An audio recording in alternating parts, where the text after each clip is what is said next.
I will keep this fairly short, and I will try to focus on national security. I worked in the Reagan White House during the era when Ronald Reagan and Nancy Reagan did turn this crisis around in an earlier moment.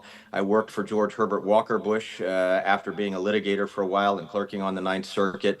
And ironically, he gave an Oval Office address in September of 1989 in which he argued, because it was the number one issue in the Gallup polls at that time, he argued that 5,000 kids dying a year was a national crisis. Imagine that. We lost more than 107,000, which is really underreporting last year. We only saved the lives we did probably out of Narcan and some of the pre-existing treatment programs. We think about this for a moment. We have a memorial not far from where you are. I'm up here in Maine, but spent a lot of time in Washington. We have a memorial there for 58,000 men who died in Vietnam over a decade. We lose 2 Vietnams a year with respect to the kids that we're losing from our population. We lose 3 Korean Wars a year. Every 5 years, we lose as many casualties in young men and women as we lost in all of World War II. So we are in the vortex of a change, a transformation of society that is happening like a tectonic plate shift or something under your feet moving that you're aware is there, but you're not really focused on it. And what I really will get to is that we live in an era of profound untruth. We all know this.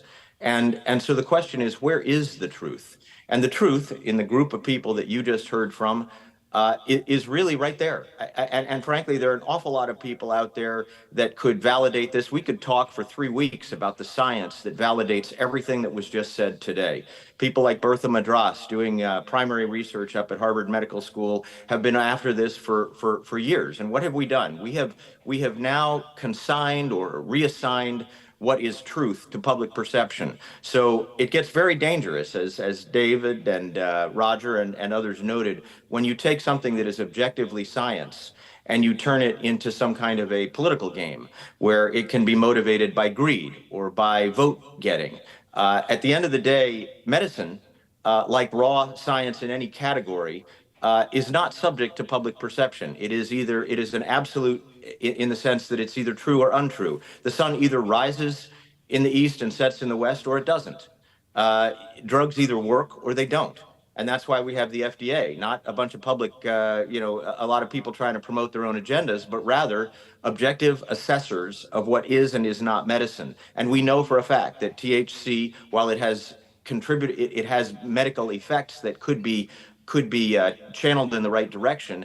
Getting it out there as medicine when it's really not medicine is profoundly dangerous to the public. And you're absolutely right, everyone who spoke. It's not only the immediate effects and the creation of psychosis, and it's just, this isn't even debatable. Why we're even having to do a press conference. This press conference should be done at the White House. It should be done at the Justice Department. It should be done at HHS.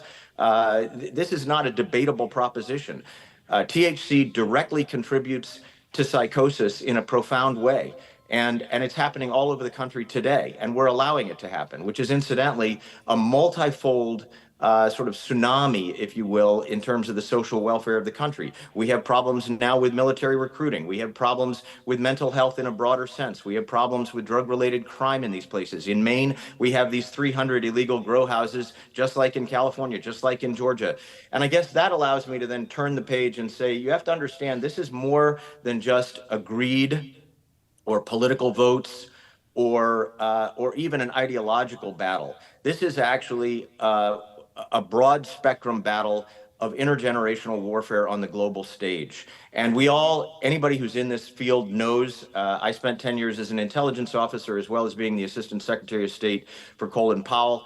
I've spent time in 50 countries, and it's crystal clear what's happening here. What's happening here is exactly what has happened in places like Colombia, Bolivia, Peru, Mexico. It is an intrusion intentionally into the truth-seeking and the truth-providing elements of the government. It is a corruption, a public corruption of the society, and the goal, of course, is power acquisition, and that has always been the case. So we have an ongoing We used to call it in World War II, it was called PSYOPs. It's now information warfare.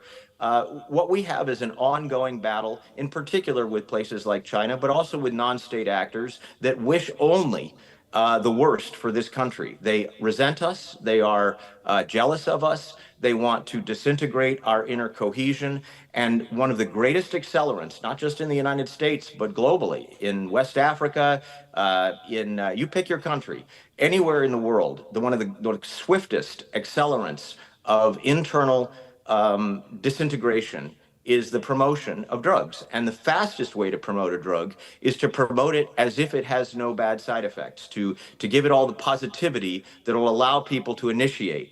Once they initiate, they're in. And THC is an addictive. Everything that got said here. I mean, go to NIDA, go to CASA, the Columbia Medical School, go to the Harvard Medical School. This is stuff that is crystal clear, and it's being ignored for political and for financial reasons. So I'm going to tell you that having been in those countries, having seen it take them down, we are right on the cusp of that today. We are at an inflection point right now from a national security perspective when the combination of internal ignorance, open borders, allowing this trafficking process to go unabated, people underwriting prosecutors and lawlessness, ultimately will either we will turn it back and we will understand the gravity of what we're facing, and we will understand it as a national security issue, and thus we will get around behind it, and we will support the parents that are trying to reverse it, the doctors that are trying to reverse it, the law enforcement community that knows there isn't a county in this country, there isn't a city, a town in this country that is not directly affected by the downflow effects of legalizing marijuana or use of marijuana, and the profound sort of measurable effects of where that leads, including fentanyl deaths. Right where I am right now, in a town of 500 people, I deal with families that are wrestling with fentanyl overdoses and with kids that are addicted. That never would have happened 30 years ago. Never. And every one of those kids started with marijuana. So you can say what you like. You can discount it. You can pretend that medicine isn't medicine, and that things that aren't medicine are medicine. But at the end of the day, what you're doing is buying in to a narrative that is exactly the narrative that China wants. It is exactly the narrative that all of the enemies of this country want.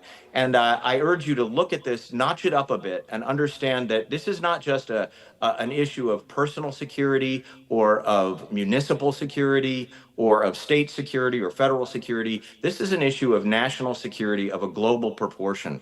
And I think people just don't understand the magnitude of it. And we can talk from the rooftops, and I hope we keep doing that. But at some point, people have to understand that the long-term interest of this country involves engaging in the battle, the intergenerational warfare battle, and supporting our kids, not allowing them to fall victim to something that is being pushed aggressively, internally and externally, by the enemies of the United States of America.